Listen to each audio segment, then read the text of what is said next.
या तो ये कह लीजिए कि पुरुष सत्तात्मक समाज एक तरह से था, लेकिन देश की आधी आबादी को इग्नोर नहीं किया जा सकता, ना ही किया जाना चाहिए। जितनी भी देश की आबादी है 140 करोड़, उसमें लगभग 47% भागीदारी महिलाओं की है और सहभागिता उनकी ना के बराबर थी। दूसरा, सबसे ज्यादा समस्या थी महिला उत्पीड़न की। उत्पीड़न कई प्रकार का होता है। सबसे पहली बात है कि आप लोग घर पे हैं अपने, तो ऐसा नहीं है कि घर में उत्पीड़न ना होता हो, घर में उत्पीड़न भी होता है। नहीं यार, वीडियो बना ले जल्दी से। अब चुप रहो, तुम्हारी आ जाएगी भाई।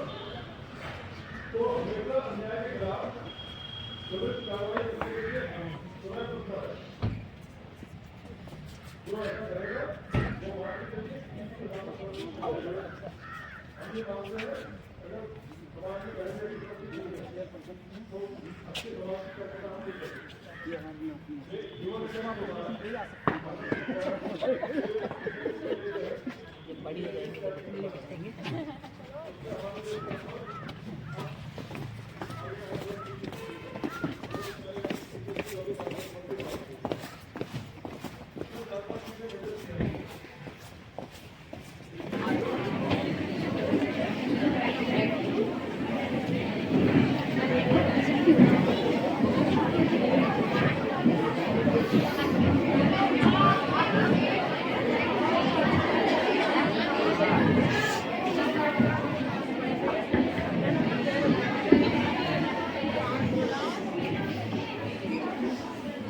मंच पर आसीन रेस्पेक्टेड एसपी सर,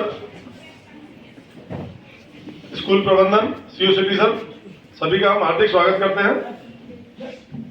मिशन जागृति के कार्यक्रम के लिए आज सभी लोग यहाँ पर उपस्थित हुए हैं। जो बच्चे इस मौसम में इसमें प्रतिभाग करने के लिए समय देने के लिए आए हैं, उनका विशेष रूप से बहुत बहुत धन्यवाद। मैं सीओ सिटी सर से अनुरोध करूंगा कार्यक्रम को संचालन करने की कृपा करें।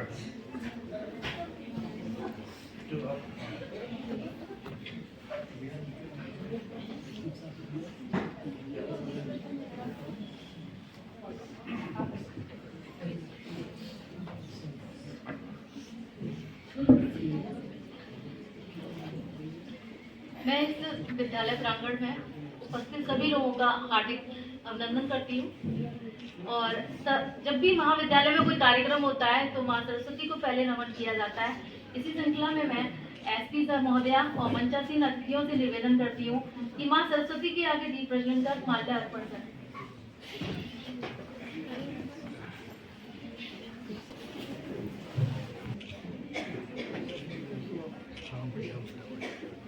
ओम जगत जनी पदम तुरज निज मस्तक पर धार, बंदो मां सरस्वती बुलबुल के दाता।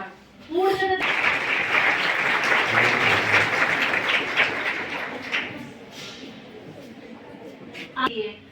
मैं श्रीमती कमल जैन, जो हमारी महाविद्यालय की अध्यक्षता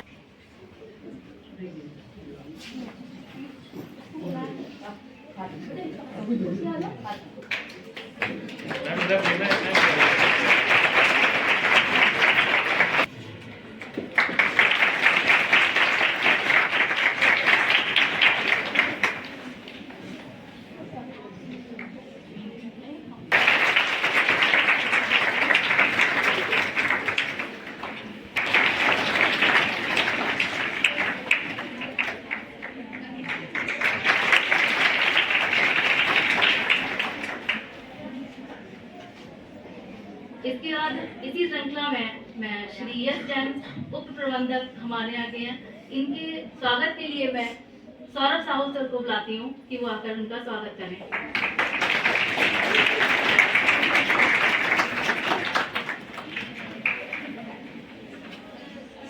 जैसा कि आप सभी को पता है, पहले हमारे यहाँ जो प्रारंभ हुआ था, ये अभियान उत्तर प्रदेश सरकार द्वारा यूपी में सन 2020 में शुभारंभ किया गया। इस योजना को प्रदेश की महिलाओं की और बेटियों को स्वावलंबी और सुरक्षित बनाने के लिए आरंभ किया गया था। इसके माध्यम से विभिन्न प्रकार की जागरूकता एवं ट्रेनिंग प्रोग्राम का संचालन किया गया। जिससे महिलाओं को उनके अधिकारों की जानकारी प्राप्त हो। और ये कार्यक्रम उत्तर प्रदेश सरकार द्वारा 75 जिलों में लॉन्च किया गया। 21 अगस्त 2021 को इंदिरा गांधी प्रतिष्ठान लखनऊ में इस मौके पर इस योजना का पहले योगी आदित्यनाथ एवं केंद्रीय वित्त मंत्री निर्मला सीतारमण भी उपस्थित थे। मतलब ये जो प्रभावी कार्य किया उसको उनमें पुरस्कार भी दिया गया था। पर उसी समय इसका जो मिशन शक्ति कार्यक्रम इसलिए प्रारंभ किया गया था कि लोग जागरूक हो, महिलाएं जागरूक हो और अपनी जो सफल जो भी गलत काम हो रहा है उनकी जाकर पुलिस से कंप्लेंट करें और अपनी चीजों को दूर करें। पर यहाँ गलत कार्य ये होने लगा कि जहाँ कुछ कभी कभी ऐसा होता था कि ऐसा नहीं भी हो रहा है फिर भी कंप्लेंट जा रही है। तो इसके लिए ये दूसरा कार्यक्रम चलाया गया है, मिशन जागृति, ऑपरेशन जागृति। ये कार्यक्रम भी उसी समय प्रारंभ हो गया था। उसी समय यूपी की बेटियों के लिए ये कार्यक्रम चालू हुआ कि अपराधों पर अंकुश लगाने के लिए मथुरा में ऑपरेशन जागृति की शुरुआत की गई। इसके तहत 2 चौरासा उनके अभिभावकों को भी समझाया गया कि ये कैसा कार्यक्रम है। जब इसके बारे में बताया गया तो इसको मिशन शक्ति की तर्ज पर ही चलाया गया। मतलब मिशन शक्ति जो कार्यक्रम प्रारंभ हुआ था उसी के तहत इस कार्यक्रम को भी चलाया गया कि आप अपने उसकी गरिमा का प्रयोग करिए पर गलत बातों पर मत जाइए। तो ये कार्यक्रम इसलिए चलाया गया है कि अवेयरनेस बढ़ाई जाए, ना कि जुर्म हुआ है तो इसका प्रयोग करें, अन्यथा की स्थिति में मिसयूज इसका नहीं करें।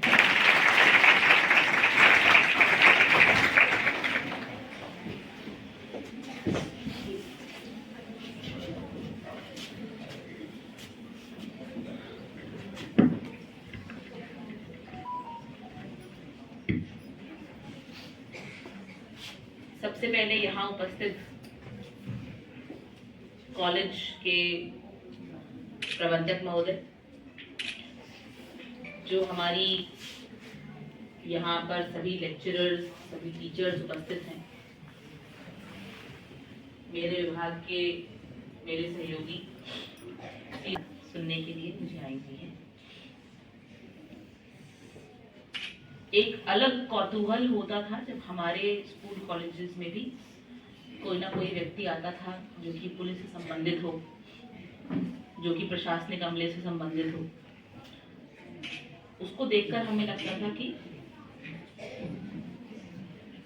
एक उम्मीद की किरण और एक प्रेरणा का स्रोत भी पुलिस महिलाओं के लिए और बच्चियों के लिए। आपको समझना होगा क्योंकि सोशल मीडिया के ऊपर बहुत सारे ऐसे लोग हैं जो कोई मुखौटा लगाकर बैठे हुए हैं, आपको पता ही नहीं होगा वो है कौन। ठीक है, ये तो छोटी छोटी बातें हो गई जो कि तात्कालिक है। हेल्पलाइन पे नंबर पे कॉल करना, छोटी सी बात बताना, अपने डिजिटल चीज़ों को ठीक रखना। तीसरी सबसे बड़ी चीज़ जो है जिसके बारे में बात करना चाहूँगी, जो कि मैंने कुछ घर से भाग जाने की यहाँ पे टेंडेंसी है। घर से हम लोग चले जाते हैं, कोई हमारा संबंध होगा, किसी के साथ हमारी बातचीत होगी, उसका सोल्यूशन हमें ये समझ में आता है कि चलो घर से भाग जाते हैं। कोई भी ऐसा निर्णय जब आप लेते हैं जो बहुत ही तात्कालिक होता है, उसी समय की खुशी आपको देता है, वो बाद में परेशानी देता है लंबे समय के लिए। ठीक है, कोई भी ऐसा काम करते हैं, आपके फ्रेंड सर्कल में आपको पता चलता है कि कोई लड़की है वो इस तरीके से किसी से बात कर रही है या इस तरीके की प्लानिंग कर रही है कि वो किसी के साथ जाना चाहती है। आप बस ये सोचिए कि उसका लॉन्ग टर्म इम्पैक्ट क्या होगा आपके ऊपर। आप एक सामाजिक स्ट्रक्चर में रहते हैं, है ना?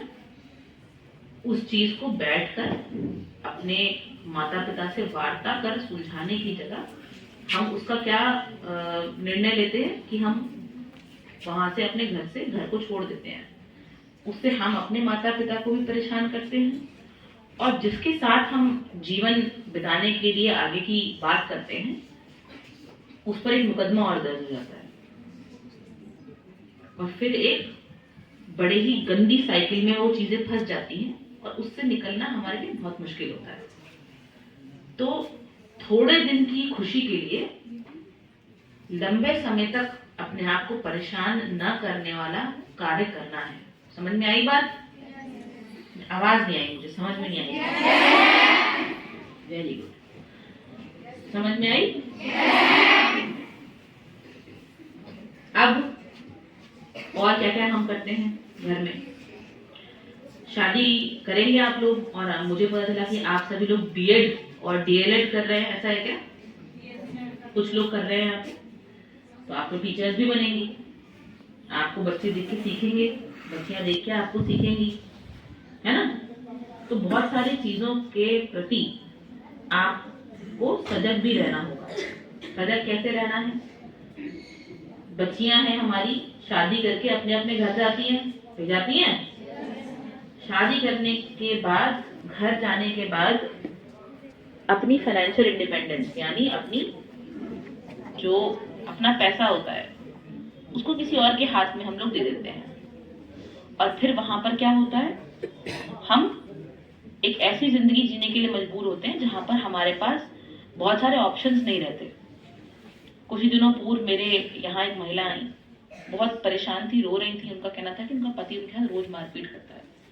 तो मेरे द्वारा एक सिंपल सा प्रश्न उनसे पूछा गया कि अगर वो इतनी मारपीट करता है और आप 12 साल से इस तरीके का उसके साथ बिहेवियर देख रही हैं, तो आप उसको छोड़ते क्यों नहीं हो?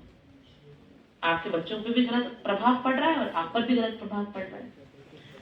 उनका सिंपल आंसर क्या था कि मैं अब क्या करूंगी, मतलब हम क्या करेंगे आगे जाके? भाई हमारा पति अगर हमें छोड़ देगा तो हमारे पास कोई भी रास्ता नहीं बचेगा। इसके लिए क्या जरूरी है? अपने आप को सक्षम बनाना बहुत जरूरी है। अपने आप को स्किल करना बहुत जरूरी है। वो स्किल कुछ भी हो सकता है, सिलाई करना, बुनाई करना, कोई कोर्स सीख लेना, कंप्यूटर चलाना सीख लेना। कम से कम आपके पास वो अस्त्र और शस्त्र, औजार हमेशा मौजूद रहेंगे जिनको आप यूज कर सकते हैं। यदि आपने अपना पूरा कॉलेज का समय, अपने स्कूल का समय अपने आप को अनस्किल्ड ही बिता दिया, तो कल को आपके पास अपने पैरों पे खड़ा होने के लिए कोई भी चीज मौजूद नहीं होगी। और फिर क्या होगा? फिर आप दूसरों के निर्णय के अनुसार अपनी जिंदगी जी रहे होंगे। बात समझ में आई? इसलिए बहुत जरूरी क्या है, कॉलेज में मस्ती भी करिए, आपस में बातचीत भी करिए, परंतु अपने आप को स्किल जरूर करिए, कुछ सीखिए जरूर जो आपको आगे काम आ सके। पढ़ाई के इतर, पढ़ाई तो करनी है, पढ़ाई के इतर भी आपको अपने आप को स्किल करना है ताकि आप सक्षम बन सकें। समझ में आई? नेक्स्ट बिंदु जिस पे मुझे आपसे बात करनी है, थोड़ा संवेदनशीलता के साथ बात करनी है, तो आपको इसको समझना होगा। कभी कभी लड़ाई होती है, और लड़ाई में क्योंकि महिलाओं के प्रति बहुत सारे अधिनियम, उनकी सुरक्षा हेतु, उनके हित में बहुत सारे अधिनियम बनाए गए हैं। बनाए गए कि नहीं बनाए गए? बनाए गए। हम अंडर 18 होते हैं, हम किसी व्यक्ति से बात करने लगते हैं, बात करते करते बहुत भरोसा करने लगते हैं, भरोसा करते करते अंडर 18 रहते हुए हम उनके साथ कोई ना कोई संपर्क स्थापित कर लेते हैं। और उसके बाद क्या होता है? उसके बाद पॉक्सो एक्ट में मुकदमा दर्ज होता है, और आपका जीवन भी और आपके साथी, जो जिसके साथ भी आप बातचीत करते हैं, जिसके साथ आप रहते हैं, उनका भी जीवन क्या होता है? खराब होता है। तो बहुत जरूरी है कि हम अपनी सीमा को समझें, लीगल सीमा को समझें, और अपनी जो स्वतंत्रता है उसको कर्तव्यों की सीमा में बांध कर रखें, है ना? हमारे बहुत सारी आजादी है, हमारे बहुत सारे अधिकार हैं, लेकिन उनको अपनी एक सीमा में बांध के रखना भी आपका काम है। दूसरी चीज क्या होती है, क्योंकि बहुत सारे अधिनियम बने हुए हैं और हमारे यहाँ बहुत अच्छी बात है कि महिला हेल्प डेस्क मौजूद हैं, बहुत सारी चीजें महिलाओं के लिए अब बहुत अच्छी हो गई हैं। मैं आपको बताऊं, अगर पिछले 6 सालों में लगभग 22,000 से अधिक महिला कांस्टेबल्स की भर्ती जो भी पुलिस में हुई है, बहुत बड़ा नंबर है। और पहले जो नगण्य महिलाएं हमको थाने पर दिखती थी, अब वो ही महिलाएं पूरी महिला हेल्प डेस्क का संचालन करती हैं, अपनी बीट में जाती हैं, पिंक बूथ चलाती हैं, एंटी रोमियो स्क्वाड चलाती हैं।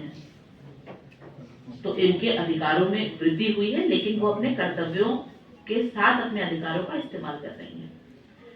हम क्या करते हैं कभी कभी कि कुछ, देखिए 90% और 10% का अंतर आपको समझना पड़ेगा। 90% समस्या हमेशा होती है और हमें उस समस्या के खिलाफ बुलंद होकर आवाज उठानी चाहिए, उसमें कोई दो राय नहीं है। परंतु 10% ऐसा भी कभी कभी होता है कि हम उन अधिकारों का दुरुपयोग करने लगते हैं। हमें जब कुछ समझ में नहीं आता, और ये क्यों होता है, क्योंकि हम लोग लीगल चीजों में विश्वास कम कर देते हैं अपना। हमें लगता है कि अगर हम सही बात बताएंगे तो हमारी बात नहीं सुनी जाएगी। यदि आप सही बात बताएंगे तो सही बात सुनी जाएगी। उस सही बात को बढ़ा चढ़ाकर या उसमें कुछ और ऐड कर अगर हम बताते हैं चीजों को, तो वो लॉन्ग टर्म में सभी के लिए नुकसानदेह होता है। जैसे दो लोगों में आपस में किसी जमीन को लेके बात चल रही है, लड़ाई है बहुत, है ना। हम क्या करते हैं, जब हमें समझ नहीं आता कि लीगली हम उसको कैसे डील करें या फिर सही तरीके से हम उसको कैसे डील करें, तो हमें लगता है कि शायद हमारी बात तभी सुनी जाएगी जब उसको हम थोड़ा सा बढ़ा चढ़ाकर बताएंगे। ऐसा होता है कि नहीं होता? होता है। हम बढ़ाने चढ़ाने में सबसे पहले प्रयोग किसका करते हैं, उपयोग किसका करते हैं? तो सबसे कमजोर कड़ी होता है, जिसको माना जाता है कि सबसे कमजोर कड़ी है। हम क्या करते हैं, छेड़खानी, पॉक्सो का मुकदमा, 376, इस तरीके की बातें लिख देते हैं। पिछले 6 दिनों में मेरे पास 2 ऐसी महिलाएं आई जो कि अपने प्रार्थना पत्रों में ये सभी बात उल्लेख करके लाई थी। मैंने उनका प्रार्थना पत्र अपने मन में पढ़ा और मैंने उनसे पूछा कि आखिर घटना क्या हुई थी। जो उन्होंने प्रार्थना पत्र में लिखा हुआ था और जो घटना बता रही थी, दोनों भिन्न थे। जब मैंने पूछा, लेकिन आपने तो प्रार्थना पत्र में ये बात लिखी कि आपके साथ घटना हुई है, कोई लैंगिक आपके साथ दुष्कर्म की घटना की गई है, तो उन्होंने कहा हमें तो पता नहीं, किसी ने लिखवा दिया। ये किसका प्रकोप है? हमारे ना पढ़ने का, हमारे ना समझने का। कि कोई भी व्यक्ति कुछ भी हमारे बारे में वो देखता है, महिला, उसको लगता है कि प्रभावी कैसे बनाया जाएगा, कोई भी चीज कैसे बनाई जाएगी कि हम उसमें ये चीज जोड़ दें। जबकि अगर वो सही बात बताएंगे तो उस सही बात का निराकरण करना ज्यादा आसान है। यदि आप मुझे बताएंगे कि मेरी इससे लड़ाई है और ये इस तरीके से बदमाशी करता है, मेरे लिए वो ज्यादा आसान है डील करना। लेकिन जब हम अपनी तरफ से गलत हो जाते हैं, हम कोई चीज गलत बता देते हैं, तो ऑटोमेटिकली जो सामने वाला व्यक्ति होता है उसको एक मौका मिल जाता है बताने का कि भाई सामने वाला तो खुद ही गलत है। जबकि हो सकता है कि आप मूल रूप से सही हो, लेकिन चूंकि आपने कुछ एक्स्ट्रा चीज उसमें ऐड कर दी, तो सामने वाले को वही मुद्दा मिल जाता है कि ये तो हम पर गलत आरोप लगा रहे हैं। तो क्या होता है, आपकी पूरी बात डस्टबिन में चली जाती है। चली जाती है कि नहीं चली जाती है?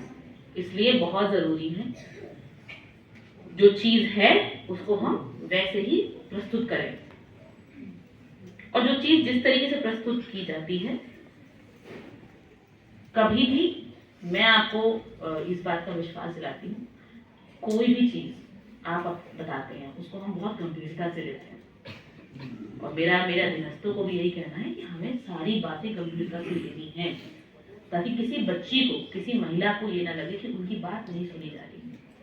लेकिन महिलाओं का, बच्चियों का भी ये कर्तव्य है कि वो हमें पूर्ण रूप से सही बात अपनी बताएं, ताकि हम उसका इफेक्टिव निस्तारण कर सकें। समझ में आई बात? मैंने जो बातें बोली मैं उसको 1 मिनट में दोबारा रिपीट करूंगी, ताकि आपको वो सारी बातें याद हो जाए। सबसे पहले मैंने क्या बोला कि अपनी झिझक को हमें खोलना होगा। झिझक कैसे खोलेंगे हम? या तो हम हेल्पलाइन का यूज करें, हम महिला हेल्प डेस्क पे आए, लेकिन छोटी छोटी घटना भी आपको बतानी होगी ताकि वो बड़ी घटना का रूप न ले। कोई आपको लगातार परेशान करे जा रहा है लेकिन हम उसके बारे में नहीं बता रहे हैं, हम क्या कर रहे हैं, उसका हौसला बुलंद कर रहे हैं कि नहीं कर रहे हैं? जब उसका हौसला बुलंद करेंगे तो उसको लगेगा कि अरे कुछ नहीं, ये तो डर जाती है मुझसे, मैं तो कुछ भी कर सकता हूँ। तो हमें क्या करना होगा, हमें वो बातों को बताना होगा। दूसरी चीज हमें क्या करना है, डिजिटल फुटप्रिंट्स के बारे में मैंने आपको बताया। आप क्या सोशल मीडिया पर डालते हैं, क्या फोन पर इस्तेमाल करते हैं, क्या चीजें देखते हैं, वो बहुत इंपॉर्टेंट है चेक होना। ठीक है, कोई भी ऐसी चीज किसी भी व्यक्ति से, कोई चैट किसी अननोन व्यक्ति से ऐसी ना करें जिसमें आप बहुत प्राइवेट बात अपनी शेयर कर दें और ये जान लें कि उसकी पहचान क्या है। ऐसा तो नहीं कि कोई और व्यक्ति किसी और के नाम से हमसे बातें करते हैं। ठीक। तीसरी चीज मैंने क्या बताई आपको?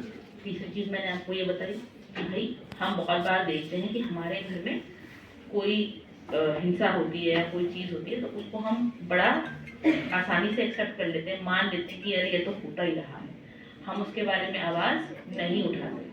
जबकि हमें क्या करना है, यदि हम अपनी बात बताएंगे और सही तरीके से बताएंगे तो हमारी बात वो सुनी जाएगी और उसका हम निस्तारण कर पाएंगे। चौथी चीज, आप सभी महिलाएं हैं, आपकी आगे शादी होगी जाके, हमें ये भी इंश्योर करना है कि हम सक्षम रहें हमेशा, ताकि ऐसा ना हो कि कल हम जिंदगी के उस मोड़ पर आकर खड़े हो जाएं जहां पर हमको निराशा लगे या फिर हमें लगे कि हमारे पास अब कोई रास्ता नहीं बचा है ना। तो हम अगर सक्षम रहेंगे तो हमारे पास हमेशा एक रास्ता रहेगा कि मैं अपने स्वयं के पैरों पे खड़े होकर अपने आप को सक्षम बनाते हुए अपने जीवन को अच्छी तरीके से जी सकती हूँ, है ना। चौथी चीज मैंने क्या बताई, जो हमारा कोई भी बात हम कहते हैं, it is like firing a bullet, या तीर कमान से निकल जाने वाली बात होती है। एक बार तीर कमान से निकल गया या बुलेट फायर हो गई, वो वापस आती है? नहीं आती। तो हमें बहुत सोच समझकर उस बात को बोलना है और उस बात को बताना है और सही बताना है। देखिए, एक कहावत है, सांच को आंच नहीं। जो सच होता है वो कभी छुप नहीं सकता और जो सच होता है वो कभी मिट नहीं सकता, ना उसको कोई मिटा सकता है, ये शाश्वत है। तो हमें क्या करना है, हमें अपनी सही बात बतानी है, बतानी जरूर है, सही बात बतानी है। लेकिन ये हमारे कुछ बिंदु थे जो मैं आप सभी से ऑपरेशन जागृति के अंतर्गत बात करने के लिए आई थी। ये मेरा आपसे पहला संवाद है। मुझे आशा है कि आपके साथ में मैं और मेरी टीम इस तरीके से लगातार संवाद में रहेंगे और आपके मन में बहुत सारे प्रश्न होते रहते होंगे, प्रश्न आते रहते होंगे। मेरा ये अनुरोध है कि उन प्रश्नों के कौतूहल को कभी मिटने मत दीजिएगा, ठीक है। हमेशा प्रश्न पूछते रहिए, चीजों को समझते रहिए और अपने आप को क्या करते रहिए, जागृत। इसीलिए इस ऑपरेशन का नाम क्या है, जागृति। Thank you so much for such a patient listening.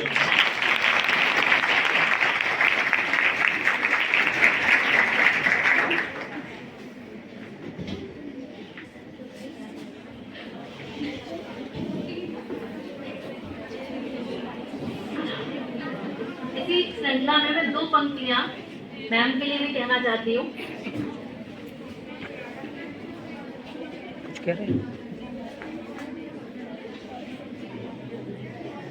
देखिए, मैम ने आप लोगों को बहुत अच्छे सुझाव दिए हैं और बताया भी है कि कभी भी आप घबराइए मत, अपनी बात को शेयर कीजिए और बताइए जो भी हुआ है आपके साथ। इस पर मैं कहती हूँ मैम से कि एसपी आपकी जो है उनके लिए 2 पंक्तियां हैं कि तुम चमकती रहो, महकती रहो, तुम प्रेरणा बनकर चमकती रहो, कभी बेटी बनकर, कभी बहन बनकर, कभी प्रेमिका बनकर, कभी पत्नी बनकर, खुशियों की बारिश करती रहो जीवन के इस लंबे सफर पर, माँ बनकर और कभी एसपी बनकर हम सबका मार्गदर्शन करती रहो।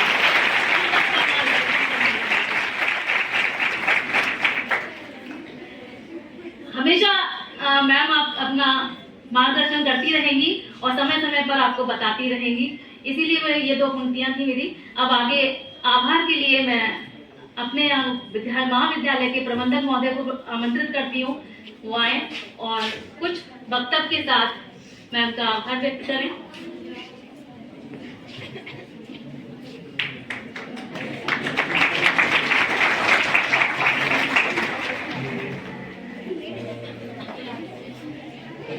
इस महाविद्यालय के सभागार में उपस्थित माननीय एसपी महोदय,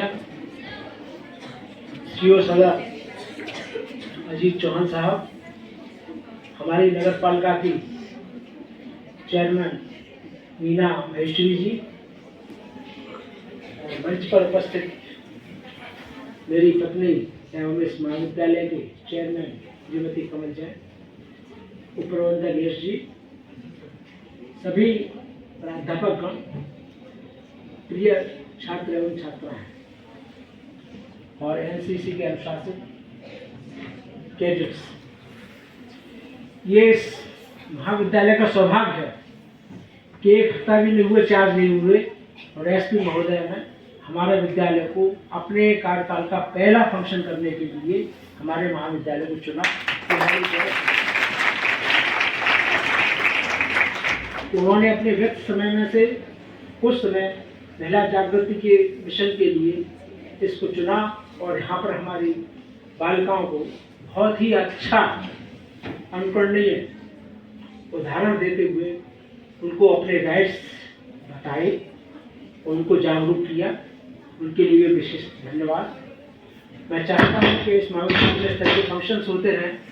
हमारे छात्र एवं छात्राएं जो कि आगे भविष्य में टीचर बनने के लिए यहाँ अध्ययनरत हैं, उनको भी ऐसी प्रेरणा मिले जब वो अपने जीवन में अध्यापन के लिए जाएं तो वो अपने क्रियाकलापों से एक आदर्श स्थापित करें और इस महाविद्यालय का नाम रोशन करें। इसी कामना और पुनः पुनः आप सबका आगमन के लिए आभार, धन्यवाद।